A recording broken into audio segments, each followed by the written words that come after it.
Hello guys, welcome to பாடம் கற்போம். நம்ம இப்போது ஃபர்ஸ்ட் கொஷனில் இருக்க தேர்ட் சப்டிவிஷன் தான் பார்க்க போகிறோம். ஸோ தேர்ட் சப்டிவிஷனில் எனக்கு என்ன கொடுத்துருக்காங்க? A is equal to M N. B set ஏதோ ஒரு சிம்பிள் கொடுத்துருக்காங்களே மேம், இந்த சிம்பிளுக்கு என்ன மீன்? இதோட மீனிங் வந்து என்னென்னா நல் செட் அப்படின்னு அர்த்தம். Set which contains no elements or no values is nothing but null set. சரிங்களா? இப்போது நான் உங்களுக்கு போட்டு காட்டுறேன். என்னோட தேர்ட் சப்டிவிஷன் கரெக்டா? அதில் எனக்கு என்ன வேல்யூ கொடுத்துருக்காங்க? ஏவோட வேல்யூ எம்என், பியோட வேல்யூ அப்போ என்னவா இருக்கும்னா இதுதான். So this means null set. செட்டில் எனக்கு எந்த வேல்யூஸுமே இருக்காது. சரிங்களா? இப்போது ஏ இன்ட்டு பி,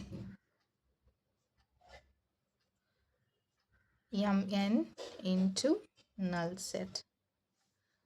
ஒரு விஷயத்த ஒரு நல் செட் கூட, நல் செட் இன் த சென்ஸ் 0 அப்படின்ற மாதிரி கன்சிடர் பண்ணிக்கோங்க. ஓகேங்களா? இப்போது அது கூட நான் வந்து இதை மல்டிப்ளை பண்ணும்போது இங்கே ஒன்றுமே இல்லாதப்ப இந்த வேல்யூஸை மல்டிப்ளை பண்ணாலும் அங்கே ஒன்றுமே இருக்காது. ஸோ இந்த மாதிரி வந்ததுனாலே நீங்கள் ஈஸியாக என்ன போட்டுடலாம்? an empty set or null set. இதுதான் நம்மளோட ஆன்சர். ஓகேங்களா? அதே மாதிரி நெக்ஸ்ட் ஏ இன்ட்டு ஏ. இப்போ ஏ இன்ட்டு ஏக்கு எனக்கு என்ன இருக்குது? M N into MN.